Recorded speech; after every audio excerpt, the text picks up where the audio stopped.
Kobe, thank you so much for making your inaugural appearance on the Hardwood Knocks podcast. You will be forgiven for saying yes because you don't know how poor things are run around here. But I do appreciate you answering the cold call in your DMs. The most important question I'll ask you on this podcast, though, how the hell are you doing? I am doing quite well. Appreciate you having me on. Oh, and I'm excited. I'm stoked. The Magic are.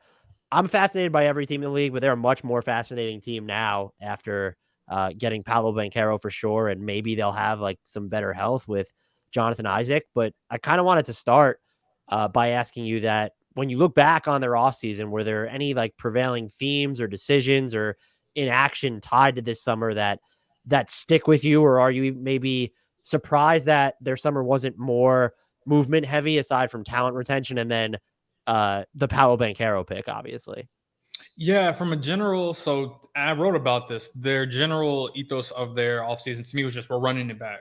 We're going to add Paulo, we're going to add Caleb Houston, we're going to add, we're going to add a couple different pieces, but we're running it back with the team that we had last year.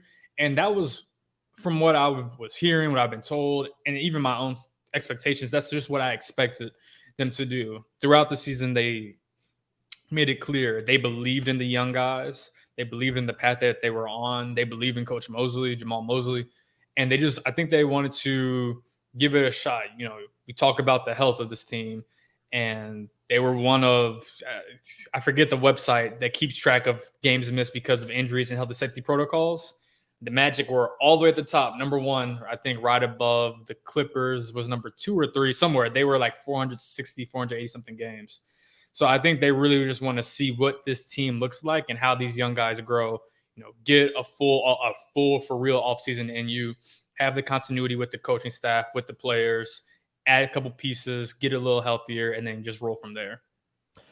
I don't want to. It did give me some comfort because we were talking about the Paolo pick shortly before we recorded, and I don't necessarily want to rehash the decision to take him. But like, what did you make of that actual pick, given all the reports that were flying around? Were you caught off guard at all? And ultimately, do you think that it was just the right way to go, was to swing on the guy of the 3 players that were in debate, so to speak? Like, Paolo Banchero has the highest just offensive self-creation upside of those 3.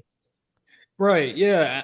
Well, to one answer one of your questions, yes, I was surprised. I will admit I was surprised that they took Paolo. I think like a lot of people were. Just because for me, even in my own reporting, I was hearing that Jabari was the guy. I was honestly, from the day of the lottery to the draft, I was hearing mixed things. One day it was Chet, one day it was Jabari. Then it seems to be consistently Jabari for a long stretch of time. Even people close to the players or close to the situation, I would say, thought it was going to be Jabari.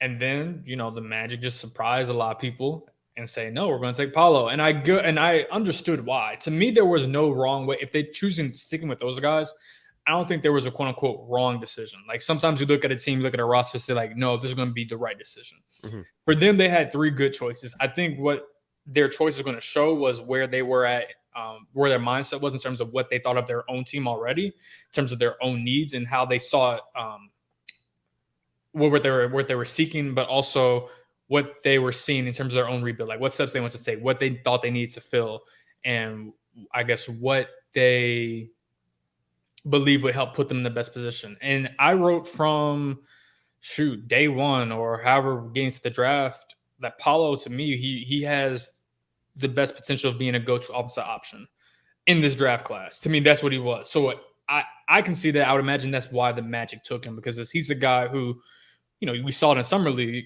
He can just operate in so many different ways, in the post, as a ball handler, in transition, in the pinch post. He can play off the ball. He can play on ball. He just has so many, so many tools in his bag, to use that phrase.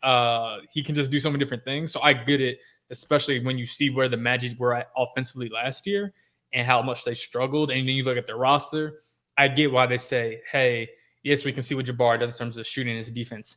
We can see the multifaceted parts of Chet, being at that size and that length and everything he brings. But, we we need a guy who we can say, hey, no, it's not just about getting a bucket. Run our offense. Help put other guys in the best positions too. Because to me, that's not just the thing about Paolo. Isn't just about the scoring. It's that up here he seems to already have it. All right, I'm setting this guy up. I was on press row, and I won't forget this because it was my first time seeing Paolo live and in person, and maybe it's the second game. I forget which game. And in this moment, it hit me just how he could see the game. He was in I guess that's the left block because it was on my right side.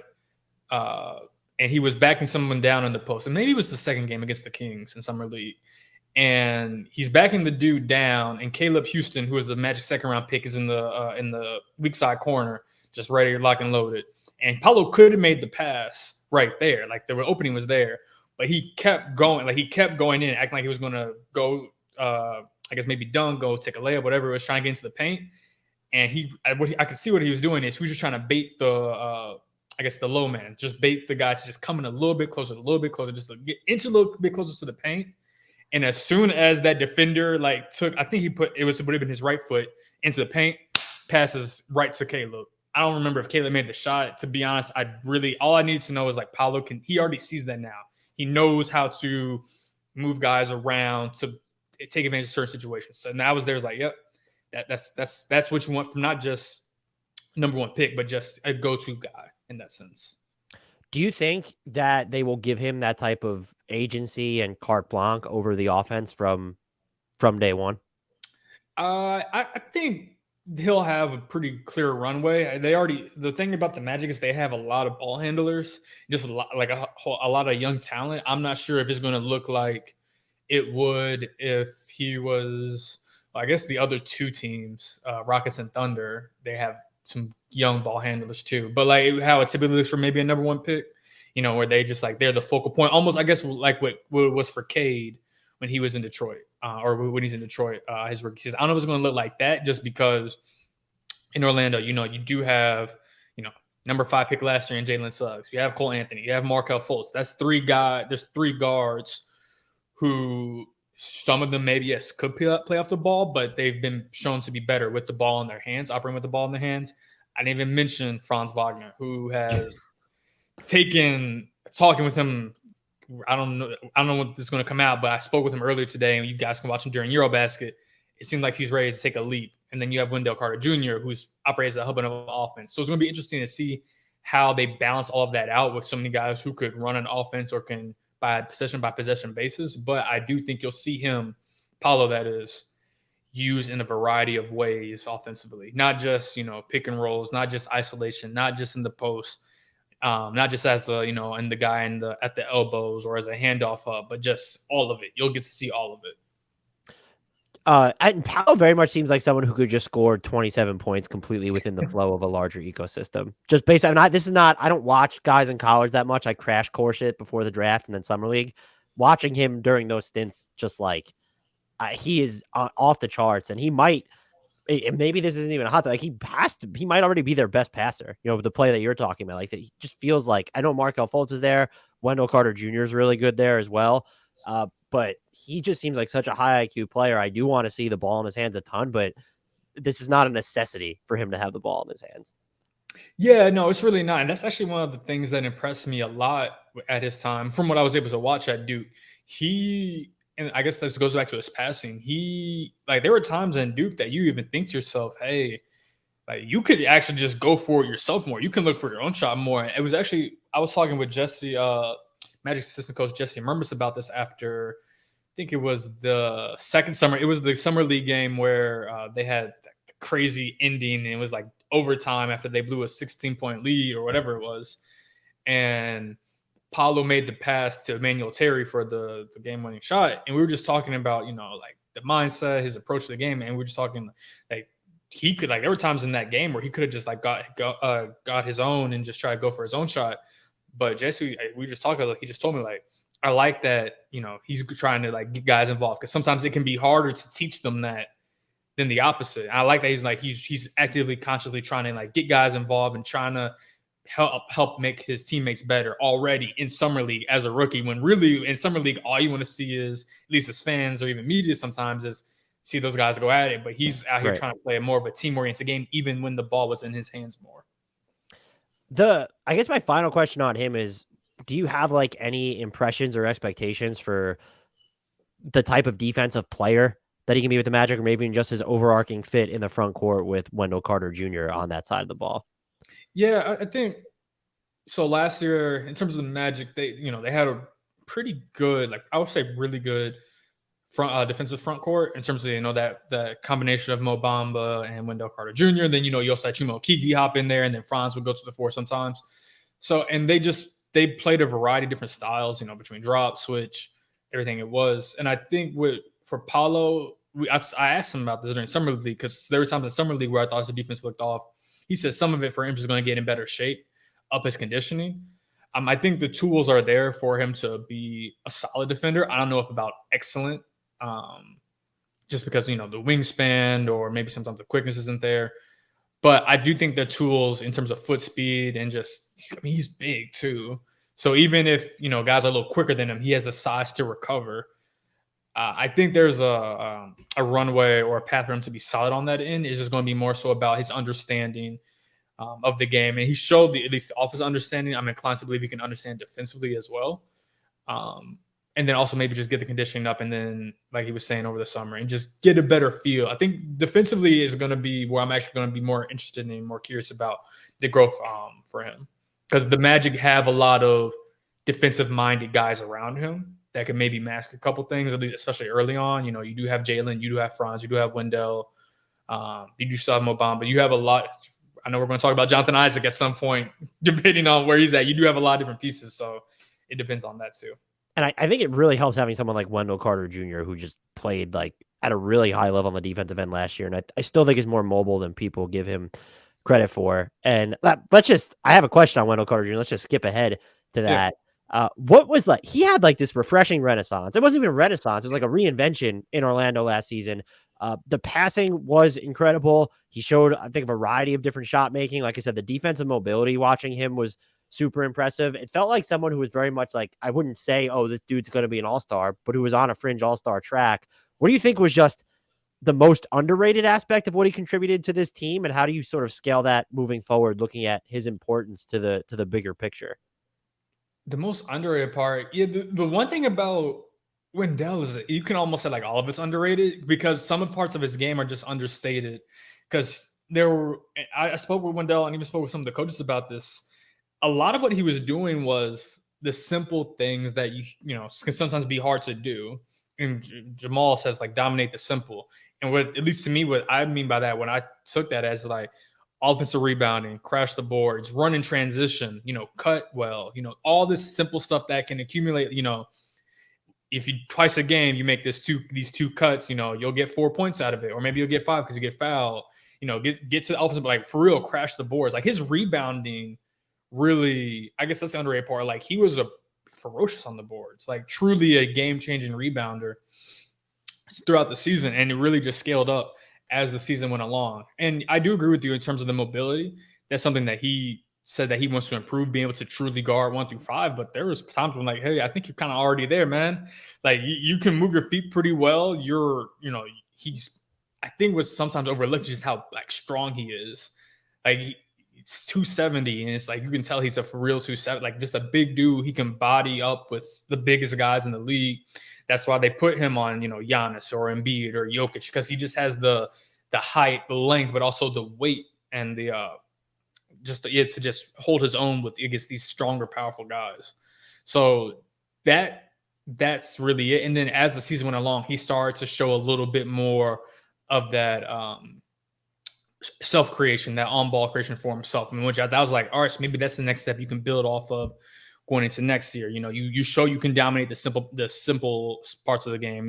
Roll man, roll quick, roll hard. Like I said, offensive boards. Now let's see what you can do a little bit more on the post. He showed you can be a hub, but look what can you do in terms of creating your own shot consistently. Which may not also come as often because you have a bunch of other.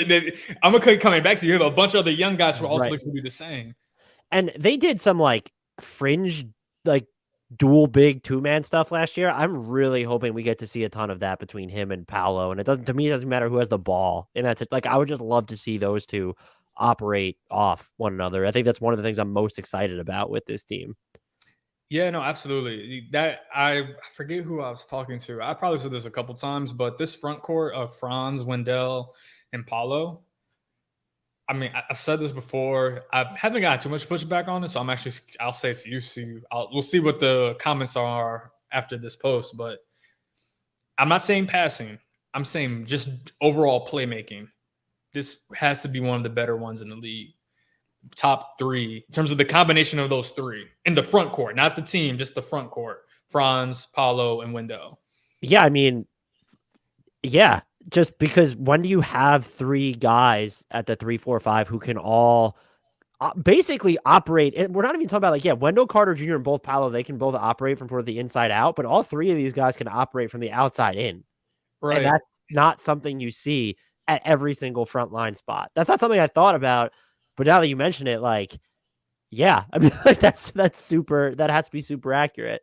Yeah, the only team I could really think about, and it was even a little different for them. I mean, yeah, you could. I mean, Boston was like the other team. I was like, because you do have, and when I say Boston, I'm thinking of Tatum, Horford, and Rob Williams. But even Rob Williams isn't operating from the outside in the same No, way he's that like making plays out of the Yeah, role. Yeah. yeah, making plays out of role, like quick play, and that's important. Yeah. I'm not trying to downplay that, but in terms of the outside in, inside out, like Franz, I'm sure we're going to talk about Franz at some point, but some of the passes he was making as a rookie were just like you kind of like Paul, you already see it now. Like you see the angles, you see how to move the pieces around. So that's why like I'm just thinking like maybe someone will bring up another team I haven't thought of after this post, but that's why I'm kind of stuck on this. Just playmaking inside and out has to be one of the, if not the best of the combination of three players in the front court. One of, I would say, top three. Yeah, it has to be up there. Like maybe because Toronto is basically positionless at this point with Yeah. Siakam and OG. I mean, depending on how you feel about Aaron Gordon and then Michael Porter Jr., there is Denver. They have Jokic there, but that's a great point that I haven't really considered. And you did mention Franz Wagner, just far and away exceeded any expectations I had for him on both ends of the floor last season. What most like resonated with you during his rookie year? And you mentioned that and I didn't see, full disclosure, I didn't watch any of his like Eurobasket highlights, nothing like that's not stuff I'm plugged into. What can you see him like really improving upon next year, especially within the makeup of this roster that I think even if they're not worlds better, like they're just better by virtue of being healthier and adding Paolo, hopefully. Right. Well, with Franz, what really impressed me, it was almost coincidental because I joined the beat. I started covering this team in December. December 1st was my first day. December 1st, 2021. And that was around the time that COVID started to really like hike up, and you could see it reflecting the rosters that teams were putting out. Like my second or third week on the job, that's when the Magic had like they started to lose a bunch of guys, like four guys landed in protocols at one point. They had injuries too. Mm-hmm. So like at one point, they talk about Point Franz, but Franz, I wrote a story about this. Like he was really their main ball handler because they, I think Cole Anthony was in and out of the lineup at one point. Jalen Suggs, he was dealing with his broken thumb. Markelle Fultz was still trying to make his way back from the torn ACL. So it was really, Franz getting so much playmaking responsibility, so much offensive responsibilities.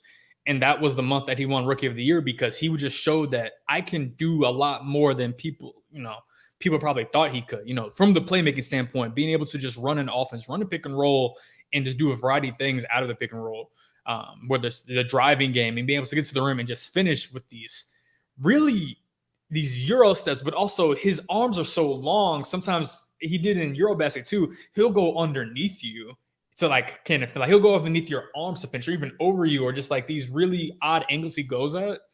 And that really took me back, just the self-creation, the creation for others. I think when Franz was drafted, there was the stigma of, 3-and-D role player who can just fill in the gaps, and he can do those things, but there is a much higher ceiling for him because of what he can do on his own in terms of his own creation for himself and for others. Yeah, like this is I don't even know if it's a word, like the angularity of his finishes on drives, and even like some of the force, like watching some of his drives, like dudes bouncing off his shoulders, like when he's close to the basket. Like this is someone who sort of blended like force and finesse at the same time, and it's just I didn't have again, as someone who doesn't dive too far into college, I didn't have a great feel for what he was supposed to be, but he was billed like you said as the 3-and-D prospect, and I even thought I looked at him and was watching highlights of him. I'm like, can he actually hold up defensively at the three? And like I think, the magic and how they're built, like, yeah, sure, that maybe helped him a little bit, but like he did just fine there too. So this is I don't even know what I don't like to talk necessarily about player ceilings, but I don't even know what his is because he's just so much more of a comprehensive player than I was ever led to imagine leading into last year. Yeah, I would use the word idiosyncratic to describe some of the way he moves. Like it's at a rhythm that's not like a lot of players. Like he is not, and he takes advantage of his size. Like he's legit like 6'10", and Yeah. then the length. Like he'll just move in ways that guys are just kind of like defenders are a little bit confused because like, wait, I thought you were going to move at this pace, but you're moving at a different pace. Or I thought you were going to step here, but you stepped over here. It's savvy. He's very savvy in that sense. And I know you said you don't really touch on your basket, but what I really started to notice, and even other people around the league I spoke with noticed, the pull-up shooting was really starting to come around. And I could tell Wow. at the end of the season, he was working on that, in shoot arounds and practice like the deeper shooting, but also on pull-ups. And at one point he was knocking down like 50% of his pull-up threes. It's not going to be that in the NBA, but if he could, I think it was 32% on like one attempt per game or like 1.1 attempt per game as a rookie. If he can get that to like 34, 30, 35 on maybe like 1.5, like that changes a decent amount for him because now, and you saw it in Eurobasket, you can't, you have to go over screens now. You can't go under screens now because if you do, he's going to pull up in your face, and that just opens up his driving lanes. Which to me, the driving part was one of the better parts of his game. That's what helped open up everything because he can, if he sees a lane, he can get through there pretty well, regardless of who's in front of him. And he has a decent touch on his floater. I know he actually took a lot of floaters or took a lot of those shots like outside of 4 feet, but inside the free throw line. So if he can just get to that spot, if he can get to a spot where his pull-up game is from beyond the arc is reliable and it's a threat, it's going to open up so much more because now his defender has to go over screens. Like they have to. Before you can kind of be like, all right, we'll go under and, maybe they'll do a rescreen. No, if the pull-up's real, that changes everything. Do you see that? Because when you go back and watch some of those like pull-up looks from last season, I don't know how to like they felt over deliberate to where they're just sort of a reaction to like what like the defense was giving him. Do you see that being a shot that he can nail it? I guess like a higher processing speed is the way that I would be able to frame it. Like, is that a realistic outcome for him? Absolutely. That's kind of what I was seeing in Eurobasket. Like it was not just the fact that he's making them, but he's like, it was decisive. It wasn't like, hey, I'll take what you give me. He's like, I'm going for it. Because I know I know you're going to be in a drop. And I know my defenders, you're going to be in a drop. And my defenders got either caught on the screen or is going under and they're trying to get to me. I'm doing it. I'm just pulling up. And the intentionality, I guess, if that's even a word, just very, very deliberate in terms of like, I'm going for it. Just not thinking too much. Ball's taking his time. Like that's I guess catching, like playing at his own pace, but just going for it. And that's the big thing. Let's see, not being hesitant is what I saw during the summer. So that's something I'm going to be watching from him, just seeing how much does he go for that. Can he get, if he can get that percentage a little higher from low 30s, because he shot 35% from three for the season. His catch and shoot, when he was open as a catch and shoot guy, or even from the corners, is pretty good. It was the pull up threes that were kind of, I guess, dragging his percentage down a little bit. So if he can get that up and get a higher volume and just make guys seem more as a threat out there, is going to be there. And it's the confidence that he showed. I saw him play a lot more confidently, or a little bit more confidently with the from beyond the arc in terms of shooting off the dribble. So I definitely think that's in the cards for him.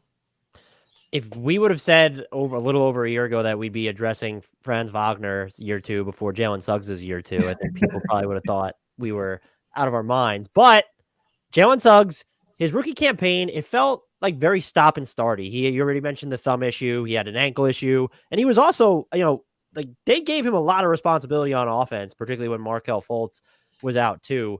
What do you like take away from that rookie year? Is there any real cause for concern? I still remain, when I go back and watch him, not that I do it routinely, but when I did go back in preparation of this and watch him, he passes the sniff test and the eye test to me when you're looking at some of the stuff he does. And I feel like in a more streamlined role, like in a more consistent hierarchy, but also just having the talent of, not only Franz Wagner, but now you're adding Paolo Banchero and Wendell Carter Jr. to that. I think his offensive efficiency is just going to come around.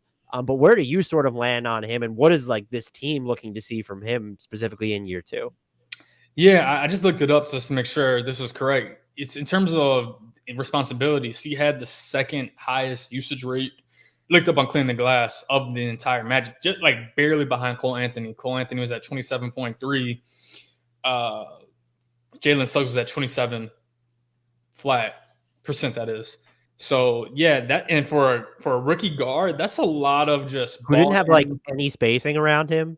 Yeah, I mean it's tough. Like that's a lot of ball handling. That's a lot of figuring things out.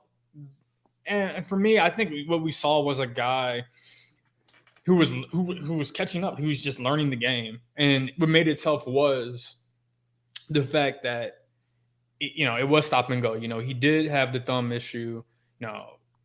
Very early on into the season. Like I said, I joined the beat in this, my first day on the beat, December 1st, like Jalen had just got hurt, the day before, two nights before.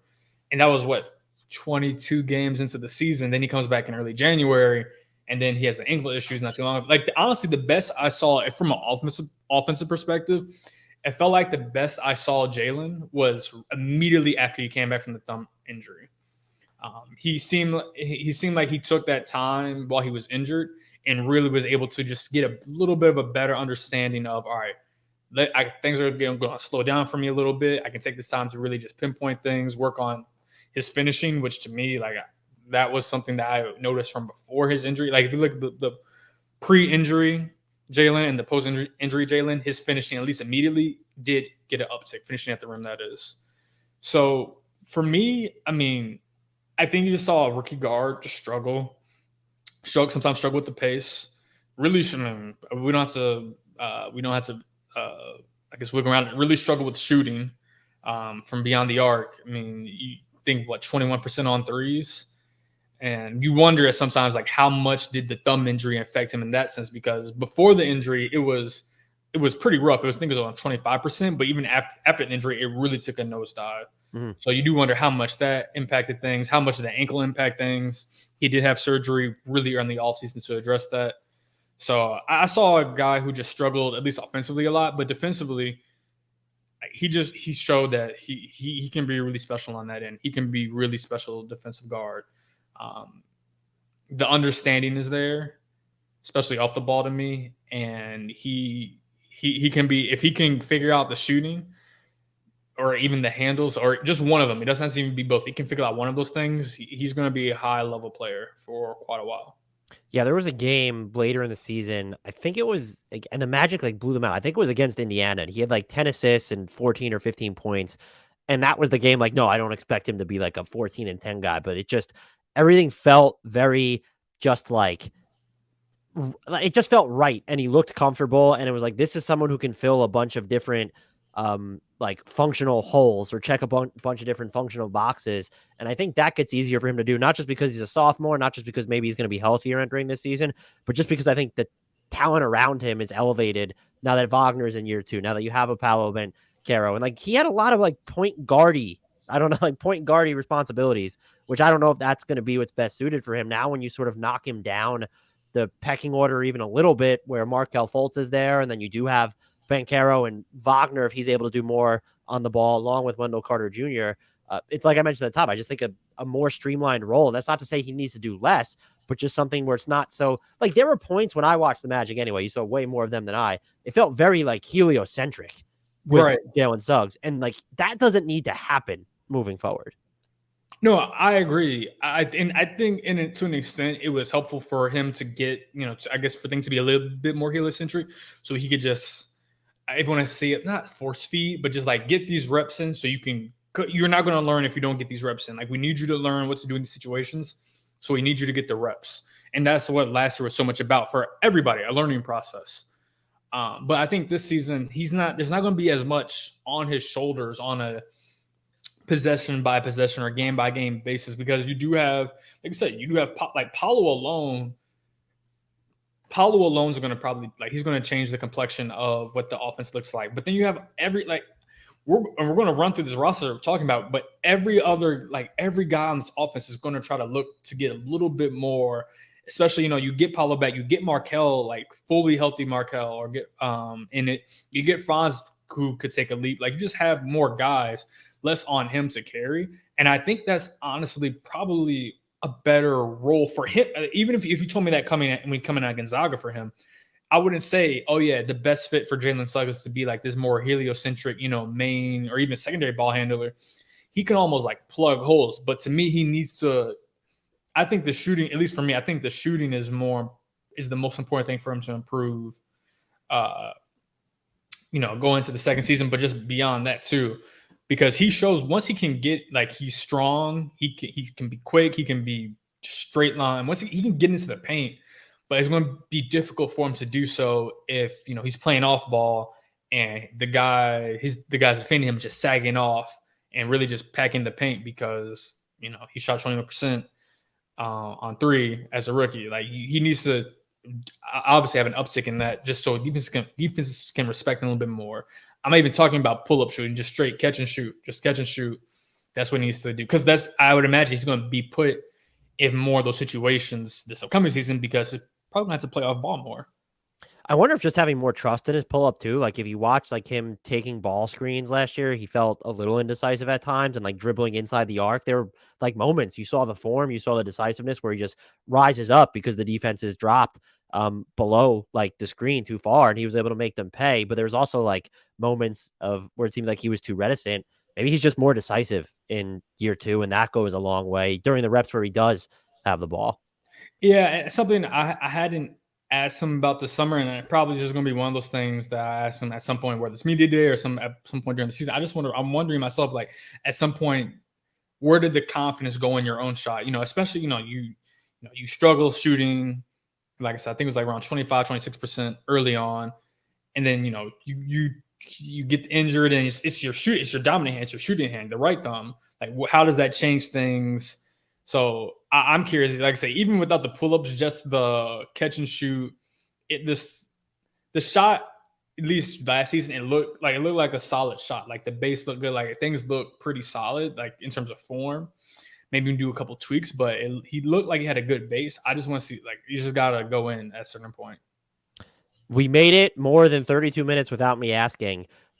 Any sense of what the timelines for returns are on Gary Harris? Of course. I mean, he was really, really good last year. I don't think enough people talked about that, but mainly, when are we going to see Jonathan Isaac again? Yeah. So first off, congratulations. Cause I know congratulations to you, because I know this must have hurt you to wait this long to ask about JI. Two, congratulations to anybody who's listening who's been waiting this long for a JI answer. I do timestamp it as we go. So if people really want their Jonathan Isaac injury fix, like, they can skip ahead. To answer your question directly, I'll go with Gary, since you brought him up first. No, I guess there's really no official update on either one. Gary did have, I really hope I pronounced this correctly, arthroscopic meniscectomy. Are we there? I'm just going to say you're right, because I wouldn't even have attempted to say the second word. Yeah. I really hope that's right. And you can look it up online. He had a torn meniscus. He got surgery on it August 31st. Talked to surgeons, myself. A lot of them say it's a 6 to 8 week recovery time to get back on the floor, to be full go.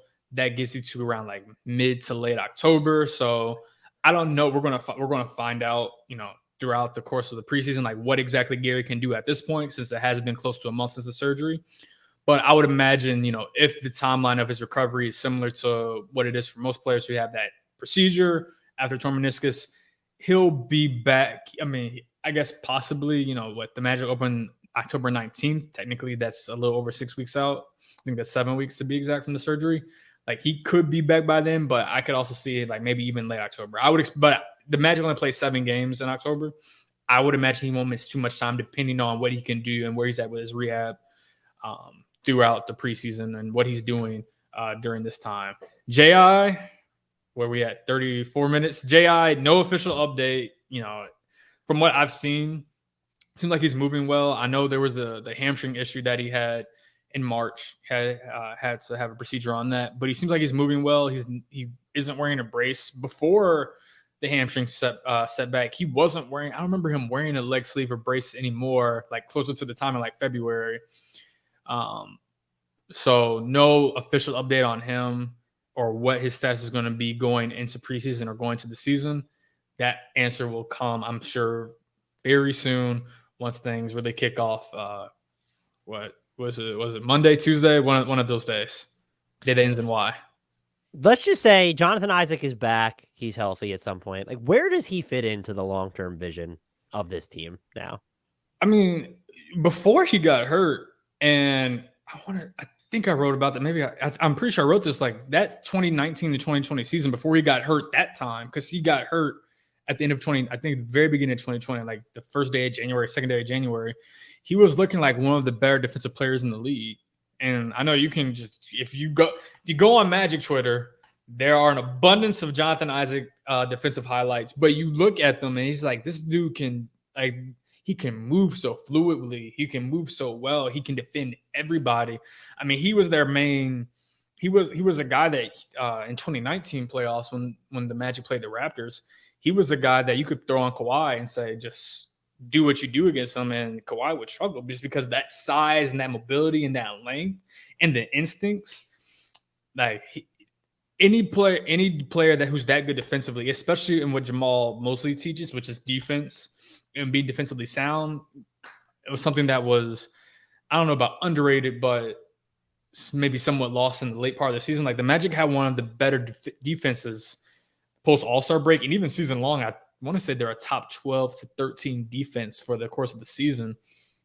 So if you throw a guy like J.I., who could potentially be the best defender on this team, if he's able to get back to that level, like that just takes you from like, all right, this Magic team has the tools to be a top 10 defense to, no, this team can be an elite on that end, and J.I. can be at the center of it if he's healthy and if he's able to stay on the floor.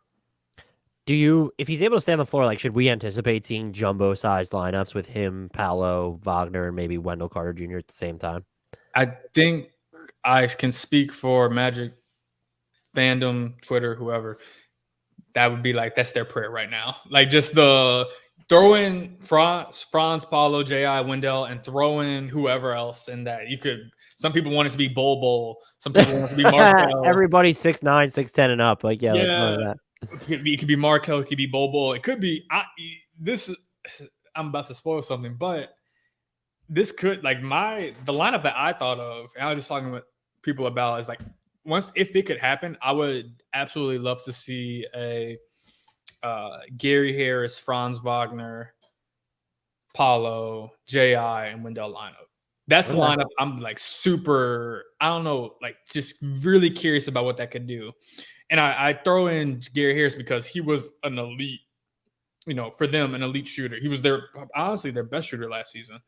An elite from the corner. So he can give you that space, like in a lineup like that, when you have guys that big and maybe not the greatest threats from deep, it can get a little clogged in the paint. So he could just be the spacer who can shoot in a variety of ways, or even maybe a guy like Terrence Ross in that lineup who can provide a little bit more movement shooting and a little bit more predictability in that sense. But I think there's potential for jumbo lineups where you see, a guy like Franz or even Paolo playing the 2 and 3, and you kind of roll from there. But I think that also would be dependent upon, J.I., obviously being healthy and being able to get on the floor consistently. What's the best way for him to contribute offensively on this team? For someone who I felt like was very formless on offense to begin with. They tried to, shoehorn some on-ball possessions. I'm talking about way back, like 80 years ago when he was healthy at this point. I have a zero feel for what was supposed to be offensively then, and I'm curious as to how you would think, like, what would be the best way for him to, or most effective way for him to contribute offensively to this, iteration of the Magic, which is, by the way, Galaxy's different from the iteration of the Magic that he last played for. Excuse me. Yeah, I mean, you think about the Magic that he last played for. I mean, you're talking about Aaron Gordon was still on the team. You're talking about Nikola Vucevic was still on the team. Evan Fournier was still on the team. Markelle Carter Williams. Like, it's a completely different. I mean, I wrote this somewhere. I'm going to forget, so I'm not even going to say the number. But if you look at the number of guys, like I think Markelle and Terrence Ross are the only guys that I think JI has shared the floor with. Yeah, I know Terrence Ross is like the longest tenured Magic player at this point. Yeah. Which is just like a weird thing I know he's been there a while, but it's a weird thing to contemplate. Yeah, so I hope I'm not forgetting someone, but I think Markelle and Terrence are the only guys JI from the Magic's current roster are the only guys JI's played, a regular season or I guess even postseason game or preseason game with, for that matter. So to answer your question more directly, I think for him, it's just going to be, hey, you've had this time. Where's your jump shot at? Right. And and when I say that, because we're talking about these big jumbo lineups, sometimes it's going to be like, hey, like, how are we going to create space to really operate? Because, with those jumbo lineups, I think, all right, defensively, it's going to be length, it's going to be size, it's going to be able to have all these different situations. But if a jump shot can get a little bit, if he can be a guy who can space in the corner and be a threat from there, and maybe cut in when maybe a guy like Franz or a guy like Cole, a guy like Markelle, a guy like Jalen, get into the paint, or Paolo get into the paint, either make it cut or be able to space, be able to make that decision and be able to be a threat from either position. I think that will be the ideal role, because at this point, offensively, like they're building up guys who can be like true offensive threats, or maybe even be a hub, a handoff hub in that sense, in terms of making those decisions. But if he can be a guy who can space and cut and maybe roll when it's necessary, if he's playing alongside, say, a guy like Mo Bamba who can space, then I think that's the ideal role. You're not going to ask him to do too much offensively. It's just going to be this like a more simple role: cut, space, and roll when necessary. Markelle Fultz has been, when he's healthy, like this nice bounce back story for Orlando. There's real like directionality to his on-ball game, and his passing has come a long way, and the mid-range jumper is operable, I think would probably be the best way to describe it at this point. What is his role sort of like now that there's more people who can operate on ball? Does it simplify his life? Does it diminish the need for him to continue developing offensively? Do you see elements of his offensive game that you envision that he could either expand upon or get better at? I still find, and I've talked, Magic fans disagree with me, I still don't know whether I consider him like a core member of this team when we're looking like multiple years out. And so I recognize that he's good. Like, he's become good and does a lot, but I don't know where he fits into like I say this too much, but like the larger context of this squad's future. Yeah, I get why. I get why sometimes it can be a little, I'll say, murky with him, because you think about what he does bring, right? Like the mid-range shooting has really become like that's a legit threat for him now. Like, he can be a legit threat from mid-range. He can get to the cup, he can get to the paint. He has a very there's a word I'm forgetting right now, but he's just very, like, his body, like, he just moves at this very, almost like Franz, at this very different pace, and is very herky-jerky, and he's just... Yeah, his cadence is like eccentric. Yeah. Exactly. Yeah, there we go. The cadence is just it's a different level. So he seems like he can always create lanes for himself to just go into. And he has the size to just take advantage of, sometimes he can get into the post and just hit you with a turnaround shot. Like, he has these different dimensions now that maybe even a couple years ago he may not have had. And he's gotten stronger too, which is encouraging to see. I think in terms of his game, you want to see, I mean, the obvious answer is going to be, you want to see a reliable jump shot. You want to see what he can, like, what's it going to look like if you're Paolo and, let's say, we're running a Paolo Gary Harris or Paolo Cole Anthony, Paolo J, like an inverted pick and roll, where Paolo's but the ball handler, and for, like I said, Gary Harris, pick whoever guard, Cole, Jalen, Gary, they're popping out, and you can imagine what the folks are like. Like, where is Markelle in this on the floor in terms of the geometry of the floor. And depending on where he is, like, is he stretching his defender? Like, is the defender having to stretch out? Is like for a Magic team that maybe that struggled as much with shooting as much as they did last year? Like, how is he, I guess, opening up lanes for others without the ball in his hands? He is very dynamic with the ball in his hands. He can create. He creates passing lanes. He creates opportunities that do not exist without him being the or at least he did last season. Even the year last time he was healthy, he creates opportunities that were not there, but he created them because he was the ball handler. If that makes sense, like he created things that weren't easy to create. That honestly, a lot of the other guys on the team would not create. But this team is starting to show, I think, and maybe this is my own take on this team and my own take on maybe what Jamal Mosley says, but I was listening to an interview he did with the Magic's official podcast, the Pod Squad, and he mentioned, I'm paraphrasing, that we want to teach these guys how to play off ball. And I remember speaking with him at one point about Franz Wagner, and about, like, he was after Jalen came back and after Markelle came back and Cole was healthy, like, what's Franz's role as a ball handler? And we were talking about, he's like, I'm not just trying to develop like pick and roll guys or ISO guys or whatever. I'm trying to develop these well-rounded, holistic basketball players. I take that to say, and I'm trying to relate that to Markelle, is like, I'm just trying to figure out like what's the big like whole picture for Markelle as a basketball player, right? Because a lot of times we do focus on like these very specific things, but what about how is he going to, I guess, fit into these other constructs, lineup wise or geometry wise on the floor? And I think for him, it's just, being able to find a way. And maybe it's cutting. Maybe it's a guy who can operate maybe in the dunker spot in those situations. Maybe he could be a guy where, I don't want to say like Bruce Brown, because it's not going to look like that. But if you know what I'm saying, like maybe he's a guy who can be a guy who sets a screen and can be the guy in the short roll, right? So that's how you can get, you can make up for maybe the lack of outside shooting by just having him inside the arc at all times, so he's always a threat. And maybe that's the way around it. That's something I'm actually very curious to see. Like, how do they operate with this? Yeah, I think if he's not going to be able to develop a consistent like perimeter game outside of the mid range, is there a way for him to generate more rim pressure or get to the foul line more? Would be ways that he could contribute. And he's better at creating like openings at the rim for others than himself, where it's like some of his like on ball reps could probably benefit from more thrust, where it feels like maybe he bails out a little too soon or he's not looking for a shot around the rim. But being able to, and generating rim pressure for him gets easier if there's more space to work with. And like you said, if he's either not just working the dunker spot, but is he able to cut and put pressure that way, that might be another way for him to sort of level up. But I guess overall, it's sort of still like TBD as to whether this is someone to, that should be considered part of the main core of the future. Yeah, and I guess, I mean, with Markelle, like, he did show like the ability. I know I talked about the mid range, but I'm glad you brought up the getting to the rim part, because he did show like he very much can get to the rim very well. Like, and that's something that this Magic team lacked for most of last season. Like, they just missed rim pressure. They lacked rim pressure, I should say. They lacked the ability to just get a guy, and that's where Paul's going to help. That's where Markelle's going to help. A guy who can. Sometimes we think about opening up the floor as in spacing, but sometimes you can open up the floor by making guys collapse on you, because that just opens up passing angles. And that's where Markelle can excel.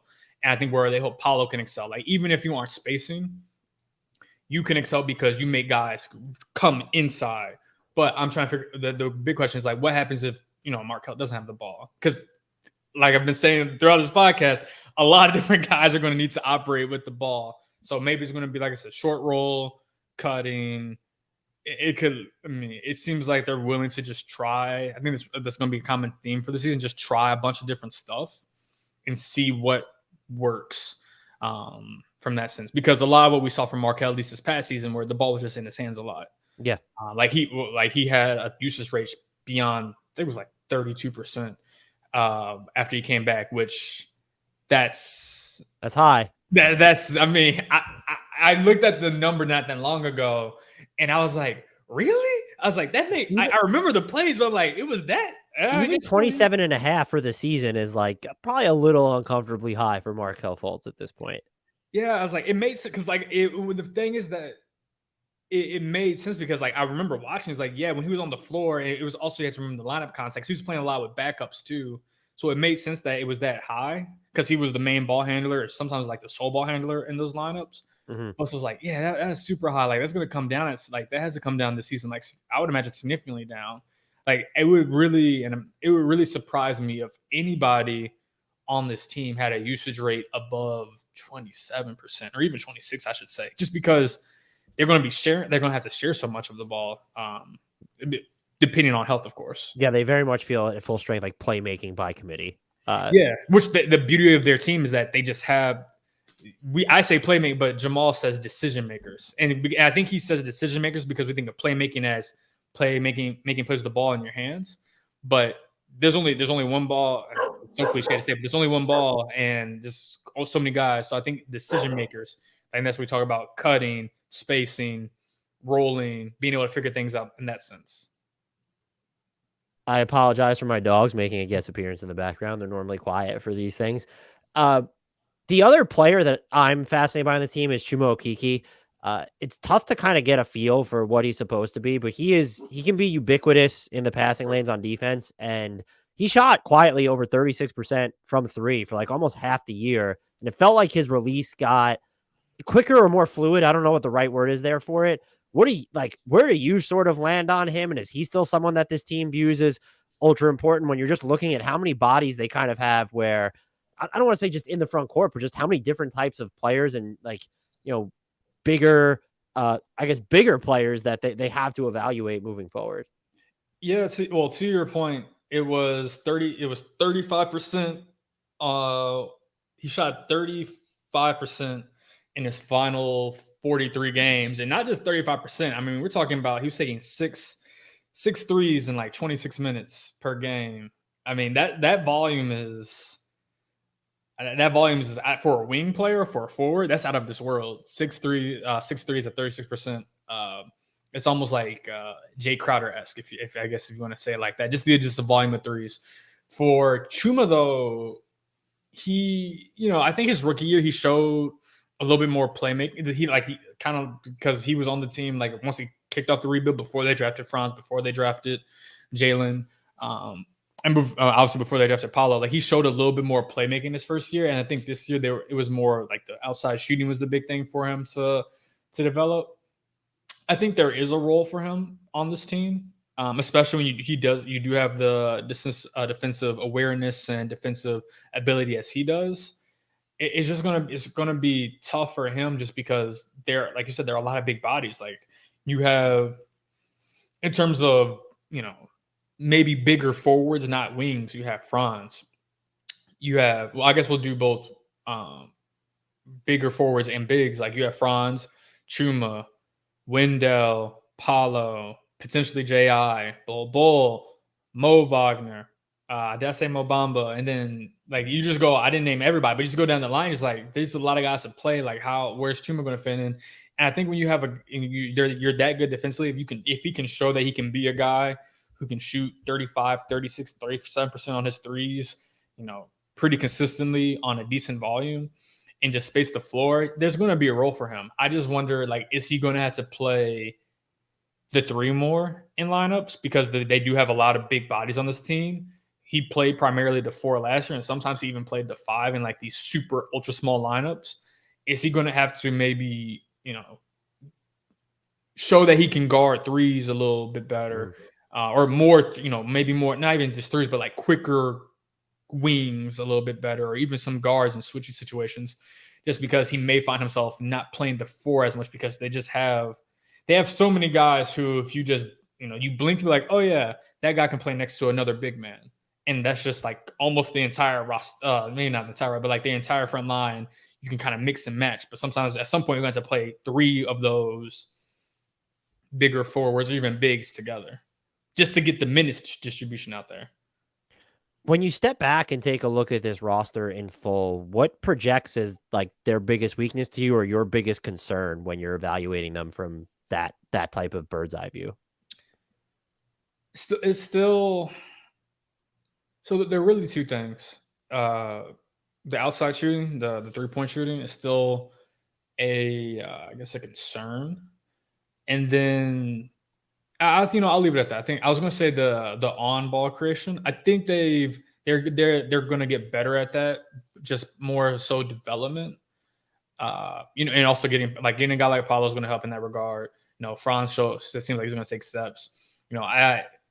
Cole Anthony, I think he's shown that he can take steps in that regard. Like Cole Anthony, we haven't even brought him up too much, but that stretch that Cole did from the beginning of the season until like that December time where he started to really deal with those ankle injuries, like he showed a very good level of just creation.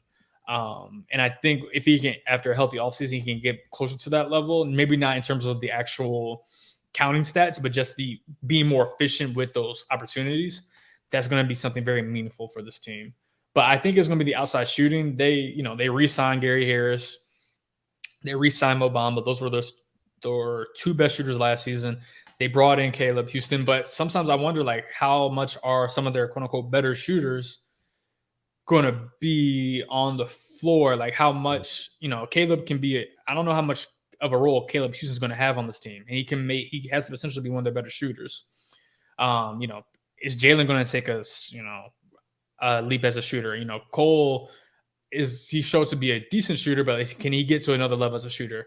I think Franz has a different level as a shooter. Like, I think guys they're going to have to rely on just a lot of self-development and self-improvement rather as shooters just to get to that different level, because sometimes it felt like the lane was where opportunities were just clogged just because you didn't maybe have to respect every single guy on the floor and their ability to space. We've run through so many names, and including Cole Anthony, who I think his role is still important because if they start who I think they're going to start, like they're going to have basically all their best ball handlers or creators in the starting lineup. And so Cole Anthony off the bench becomes super important. What does the 10-man rotation, not saying it has to be pigeonholed to that, or they're only going to winnow it down to 10. But what does that look like for the team? Because they have locks, and I don't know, like Fultz, Suggs, Wagner, Banchero, and Wendell Carter Jr. feel like they'll be the starters to me. Am I wrong there? Do you think there's going to be any futzing and fiddling in that area? Could be. I could, and obviously this would be an answer. I could see Cole potentially getting into starting next to Markelle. I could see it being Jalen. There were multiple different combinations. At least with that second guard, you want to say it like that, there are multiple combinations I could see at one point, or at least at some point in the season. But if we're going to talk about like rotation, I think you like I said, Markelle, Jalen, Franz, Paolo, Wendell, Cole. Yeah. I'm assuming like at least one of Gary Harris and Terrence Ross need to be in there, right? Yeah, I think. Well, yeah, this it gets kind of tricky because it may like the rotation in late November may not be the same. Like, barring health may not be the same start because we don't know where Gary's going to be at to start the season. But if they're fully healthy, I guess. Like even J.I., like how does he fit into this equation when he's healthy too? Yeah, so I'll go. We just named the 6. The 5 guys you name as starters plus Cole. I'm putting in Mo Bamba as a lock 7th, backup big who can play next to Wendell, who could play next to Paolo. So that's 7. I mean, that's where this is where to me at least it gets trickier. You would imagine Gary and/or Terrence will be in there. A guy we haven't mentioned at all, I don't think at all in this podcast, RJ Hampton. He played pretty much every game he was available last season. He played. Because of where this team's at in their rebuild, they've made it clear that they're really trying to develop the young guys. So I can see RJ Hampton and maybe at least early on being higher in the rotation, maybe like being that backup. I don't want to say like backup 2 essentially. Like just full time, just so they can just see where he's at after summer league and after getting off season just to get there. So at that point, you're at, in terms of the backups, Cole, RJ, and Mo. Maybe you have one of Gary and Terrence, and then Chuma and/or J.I. depending on where J.I. is at. So I guess if depending on where J.I. and Gary are at, maybe the backups are Cole, RJ, Terrence, Chuma, and Mo Bamba, that is, and then Ji and Gary are just dependent upon health. And then once they're healthy or once they're like fully good to go, that's where you start getting the crunch. To me, It feels like, based off what you said, that it could be when everyone's healthy, that maybe it's Terrence Ross and then either Chuma or Mo Bamba that sees their minutes just get squeezed a little bit by having Harris and Isaac both healthy. I mean, yeah, RJ Hampton to me would be my pick as someone who might get squeezed out of the rotation by, like, we're talking November to December. That would be my, like, pick right off the bat. But this roster is really loaded with, I'm not going to say that everyone's an above average player, but it's really loaded with options that you want to actually see. yeah, and I think that's the important thing to make clear is that we're not talking about guys who are going to be like, this isn't like going to be like Milwaukee or Boston, like guys who need to like make an impact on winning immediately. Like they're trying to figure out what these guys are, but also how they fit into with everybody else. So I think because of that, there's probably going to be a greater emphasis at some points of playing younger guys like RJ, and maybe that changes. I think it's also going to be kind of fluid too, depending on obviously like health is going to like. I'm knocked on wood, but like health changes things for every NBA, for every team, every season. So that's maybe that will help answer. But if you're saying everybody's healthy, I think it's going to be very fluid. I think they may even open up things to 11-man rotation just so they can get guys, their minutes. And it may be a situation where, Markelle, Jalen, Franz, Paolo, Wendell, Cole, RJ, Gary, or Terrence. That I'm counting them as the eighth guy, Gary or Terrence. Like it can be, that's kind of what it was toward the end of last season, where it was like one of them are going to play in the game, but they're both not going to be in the rotation. And then Mo Bamba, and then Chuma or Ji, or maybe it can be neither Gary or Terrence, and then you kind of roll from there, and then it makes things a little easier in that sense. Based off kind of everything we just said, like, is there a possibility, especially if they're at least close to fully healthy and they've seen like bigger samples from all of these players, that this team should still be viewed as a prospective seller, like not even trying to identify specific players, but that they're going to be flexible and maybe listening on offers on, I think Harris and Ross are going to be the two that are involved in those hypothetical talks the most, but just even like, as they get a feel for where the makeup of their roster is headed, who fits with who, that, do you start talking about, Hampton clearly shouldn't be untouchable at this point, but do you start listening on like Anthony or Okeke, or like if you just see that, okay, Isaac could play, but he's not really a fit for this team anymore. Is that still sort of the route that they're going in, or is this a team that really much feels like, because it's in such a, I guess, talent acquisition mode, but more so talent evaluation mode because of how much talent it has in house, that maybe they'll just be content or even actually looking to stand pat and see what they have in this, entire group?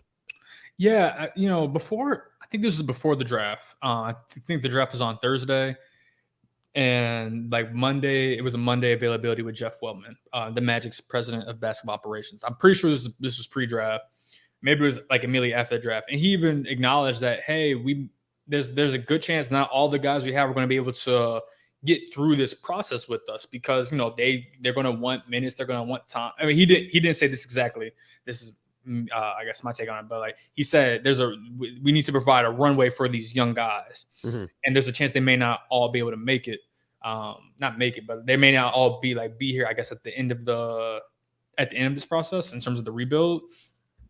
So I think there's an understanding of they've acquired the talent, right? Like they've got a lot of young talent. You look at the roster, most of these guys are 25 and under, and a lot of them are guys who, like Ji and Markelle Fultz, like their situations are different because they haven't played a lot of games, but they are some of the older players on the team as 2017 draft picks. And then you have Mo Bamba and Wendell 2018, and you go down the line, you just have a lot of guys who've been in the league 4 or 5 years and trying to prove themselves.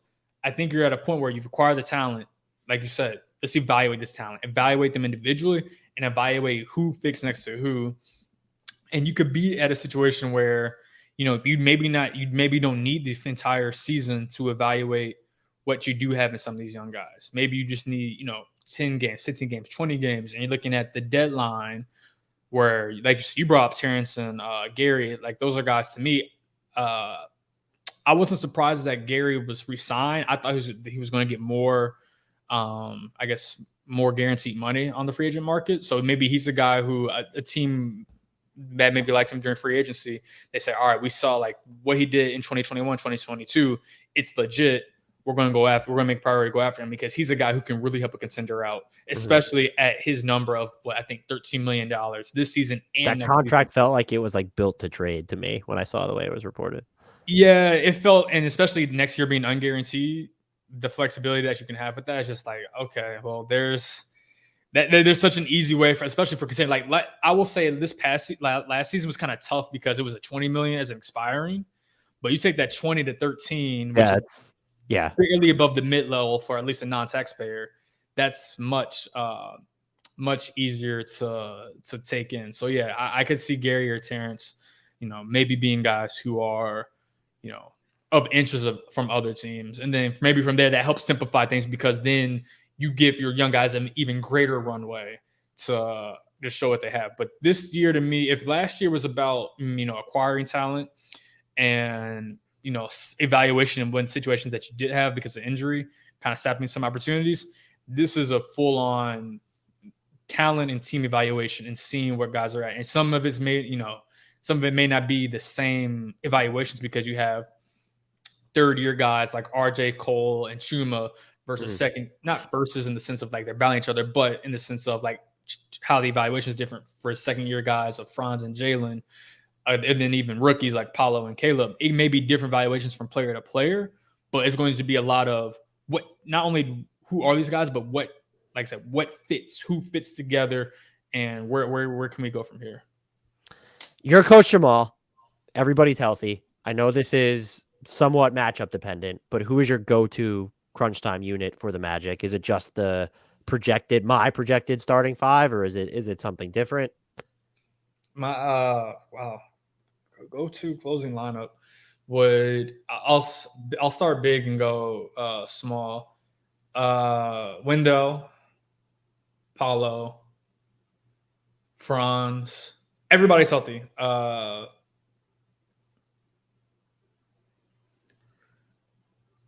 Gary. Ooh, okay. Markelle.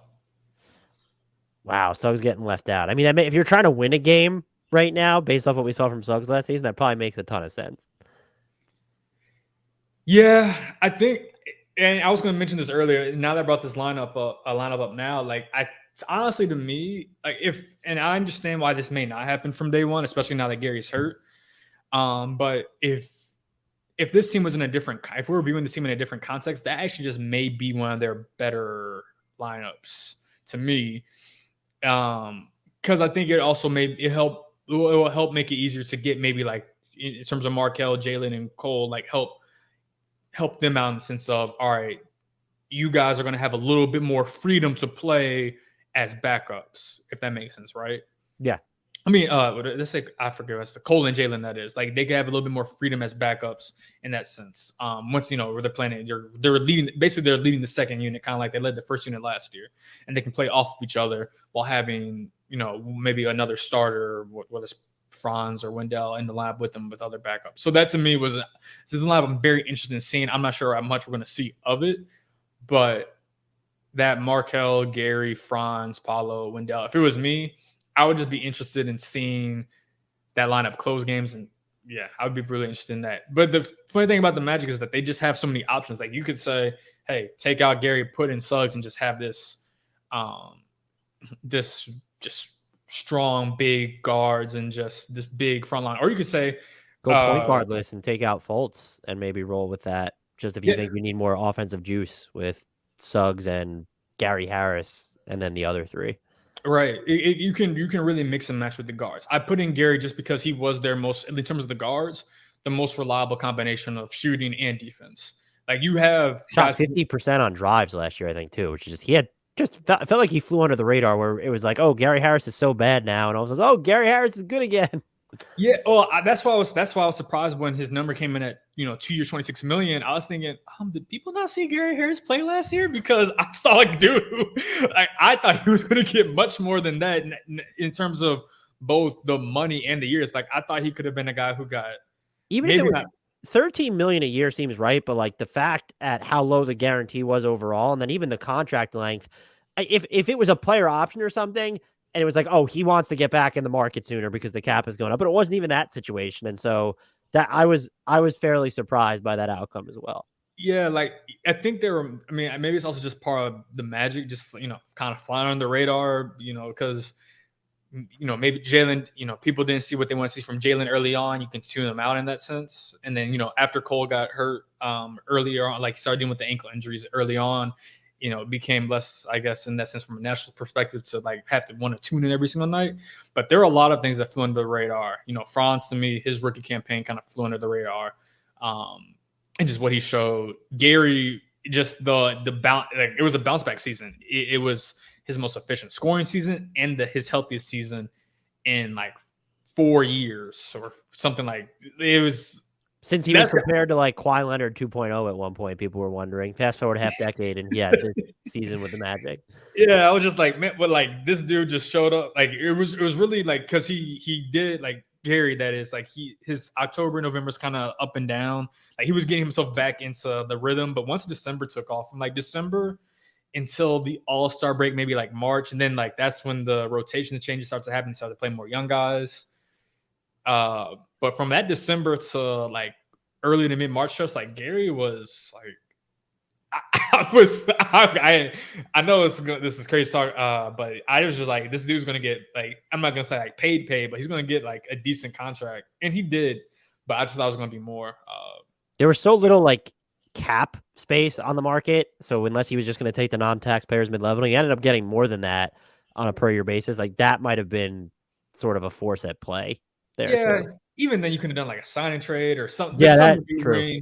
But then you have to worry about the hard cap. Yeah. And then maybe teams weren't trying to do that, at this point. But yeah, I think Gary could definitely be, like I said, depending on where the season goes and what happens. Like I think Gary could definitely be a guy who he'll make life. He'll do the simple things, just make life easier for like all the quote unquote playmakers and decision makers. He'll make their life easier just by opening up a runway for them on the floor. What is, and I think you already mentioned this, but to rehash it, what is a weirdo, quirky, unconventional lineup you're hoping to see this team try at some point over the season? Oh, we're gonna get super weird right now. All right, bet. Let's go. Did I say this already earlier? Bol, Franz Wagner, Paolo Banchero, Wendell. And Ji or Mo Bamba, depending on how you're feeling. Or you know what? Yeah, I'm gonna go there. Just anything with Bol in the lineup is gonna get like people's like, oh my gosh. I think. Look, I pride myself on normally having the weirdest answer among this 2-person podcast when we're doing the look aheads, and I'm pretty sure yours is just weirder than mine. I want to see it's point guardless. Like I want to see Banchero, Jonathan Isaac, Franz Wagner, Wendell Carter Jr. is just sort of like that supersized quartet, and then like, can we get weird and like then just Chuma Okeke's rounding that out? Like you're still super big, and you have Paolo and Franz, and you're trusting them and Wendell Carter Jr. to generate the offense. If not, you could throw Suggs in there instead of Okeke. But like you have so many big guys who can do stuff with like bigger guys, like as you said before, like combo forwards or flat out center in Wendell Carter Jr. Look, hell, throw Mo Bamba into that quartet. Like I'll watch it. I'll watch it. I'd fave that lineup. That's what I'm saying. And I think what's really interesting about it's really the line construction. And I'm really thinking about Franz, Paolo, Wendell, like I said earlier, even Chuma. And it's been so long since we've seen Bol consistently on the floor, but I even throw him in there.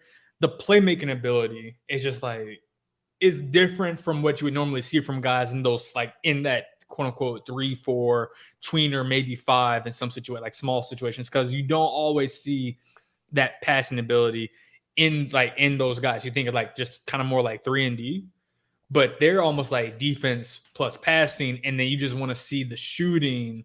And obviously their skill sets are like all different. It's more so based off shooting, not so much playmaking. And I think that's fascinating to me personally, because it's like you don't see that as much really around like and I think there are a lot of guys on this team where if they could just help out like playoff contenders just because they have the competency of playmaking. Like they're not pigeonholed to if your threes aren't falling, you're not contributing. Like they can still contribute defensively, and if they can just knock down enough threes and they can force a closeout, that's when you start getting. My mind's about to get like blown right now. That's where it starts getting really weird and funky. So at this recording, the Magic over-under for the season is set at 27.5. Right now, are you taking the over or the under on that? I would take the over. Yeah, I take the. I think at one point it was 25.5, so it must have gone up. Maybe I'm wrong, or 26.5, one of the two. But yeah, I also take the over on 27.5. Looking at the schedule, and this is why I think helps very obviously it matters, but I'm just really curious to see how this team starts. They have a pretty, the first however many games are pretty tough, and then they get to this.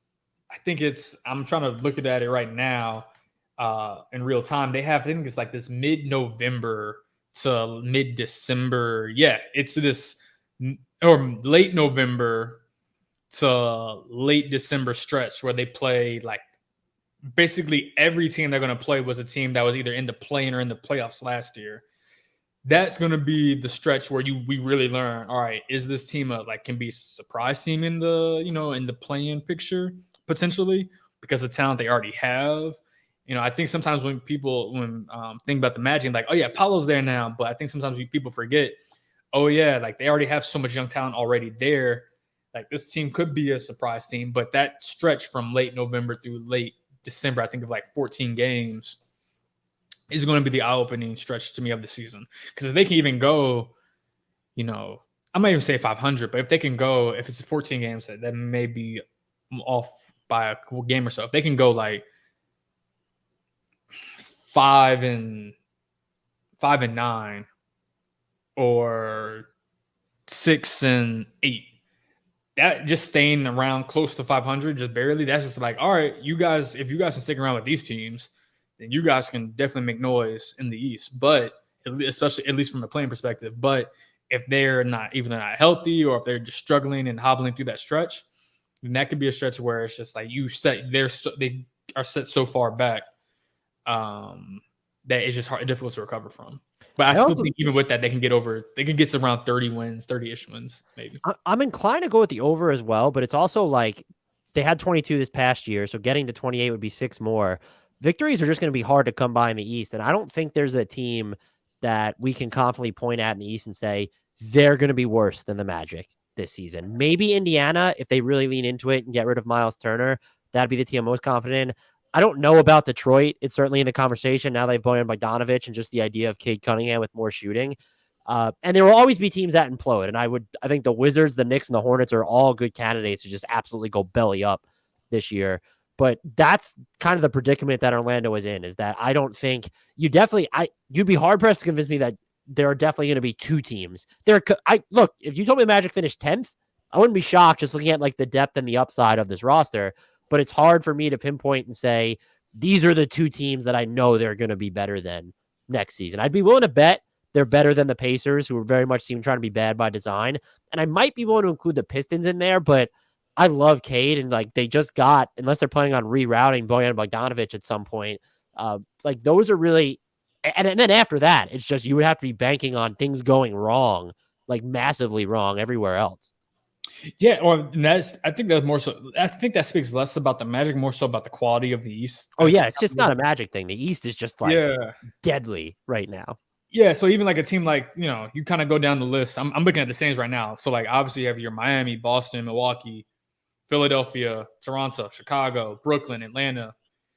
The Cavs this year. My God. Oh yeah, Cavs. I'm at 9 teams. So like basically that, like if any of those teams finish below the Magic, I would be shocked. Like I'm completely shocked. So then you get into, like you said, the Charlotte Knicks, Wizards, like Pacers. I would say the Magic are likely going to be better than the Pacers. Even the Pistons. Those are the 2 teams that come closest to saying, okay, the Magic are going to be better than them. Like that's the closest I come. After that, it wouldn't shock me if the Knicks and Hornets are both worse than the Magic, because I think those teams are they're implosive. They're implosive. But there are also teams that are definitely on a more immediate timeline than the Magic too. And so are they part of the calculus of all this are if the Knicks and the Hornets are more invested in getting wins, like the Magic might just be more invested in trying to throwing stuff on the floor, seeing who works, seeing how healthy Jonathan Isaac is if he is able to play, seeing what different combinations pan out. So that could sort of hold back or pull back their win total a little bit. But it's 27, 28 wins for this team feels low. The Eastern Conference is just so all over the place right now, especially like the middle of it, that it's tough to know if they'll just be victims of what is a very deep conference, not a flaw of their team, which I think for where they're supposed to be at and in experimental, in rebuilding mode, it's super. You try and project like a few years ahead. They have to have one of the most promising rebuilding rosters in the league. Just in the here and now, they're so tough to project for me personally anyway. I agree because I think we're talking. I think what we're talking about, without I guess maybe saying as directly, I guess you said a little bit more directly than I did, is that really the Magic in the East are one of three teams who aren't quote unquote going for it, whatever it is for that specific team. Like we talk about, like Charlotte just fired Borrega and replaced him with Clifford because I guess they were trying to replace him with Atkinson. they were trying to play with Atkinson and replace him with Clifford. Well, yeah, I almost forgot about that. But yeah, but that shows them that they're going for it. They made the play-in twice, and they weren't just happy making the play-in. They were trying to do something more. New York just went out and got Jalen Brunson. They were flirting with Donovan Mitchell or acquiring Donovan Mitchell because they're trying to go for it. With Tibbs coaching, like the Wizards, you don't give Bradley Beal that money if you're not going for it in some semblance, whatever. Like I said, whatever it is for that team. Like it feels like the Magic, Pacers, and Detroit, like they have their own little tier of just because they're teams whose timeline isn't, we got to get this now. Like they can at least be a little bit more patient, and maybe that patience where we talk about maybe being a little bit more experimental in that regard could bring the win total down, not because of talent, not because of a reflection of the individuals, just more so like they're getting different things thrown at them throughout the season, and the evaluations are happening through the experiments, or just, I don't want to say experiment, but just trying different things, while these other teams are like 100% at all times. Because if just think about it. What if the Knicks don't make the play in this year? I probably wouldn't have them in the play-in, to be honest. So that wouldn't surprise me at all. Oh yeah. So just there are different pressures, and maybe the Magic will be a team next year where they face those kind of pressures. But at least right now, I don't see them facing those kind of pressures. Definitely not externally, and at least I don't even think internally. There seems to be a very patient approach, and because of that, I could see them going. I can see them going a little over, but yeah, you asked me to name two teams who are going to be better. I could just name Pacers, then they're going to be better. I could just name the Pacers, and they're in a similar boat as Detroit. Really, Detroit just totally. I would have probably said Detroit if they didn't just go ahead and trade for a forward who's a perfect fit for their roster and play Bogdanovich like a few hours before we recorded this. I don't know if they're planning on keeping him, but you framed it best that there are three teams in the East that I don't think are concerned with the here and now, and it's Orlando, Indiana, and Detroit. Is there anyone or anything about this team that I didn't ask you to discuss that you think needs to be, tackled before I let you go? No, I think you pretty much hit everything. We pretty much hit everything. I think the one thing about this team that sometimes maybe misses, that I mentioned it earlier in terms of their post All-Star break, but even their season long defensively. That's defense is where this team is. That's where they're going to hang their hat on. Like they really showed a level of competence and just understanding of that side of the ball. And I think that if they can get the guys healthy, like if you look at their starting lineup from last year, where it was Cole, Jalen, Franz, Wendell, and Mo Bamba, they just showed that they could defend at a very solid level within that lineup. And that, for a team that performed as poorly as they did, winning 22 games, that lineup's net rating was barely under 0. It wasn't really a bad lineup, but when you have a team that wins 22 games, you think it's going to be a lot of just like their top lineup is going to be like super bad. It was actually the opposite. Their top lineup was like kind of average, decent, and they played a lot of minutes. So it was like all the other constructions, all the other lineups that weren't working out. So I think that's the one thing. Just remember that this team defensively, I think they have it figured out, and it's going to be more so about, I guess, putting those pieces together, like definitely figuring out the offense, but two, now just trying to figure out how does everybody fit together. Yeah, they were 10th in points allowed per possession after the trade deadline, and their ethos was just like, we're going to dominate the defensive glass. We're not going to foul. And it worked out for them. So, yeah, I think they're definitely a team to watch defensively.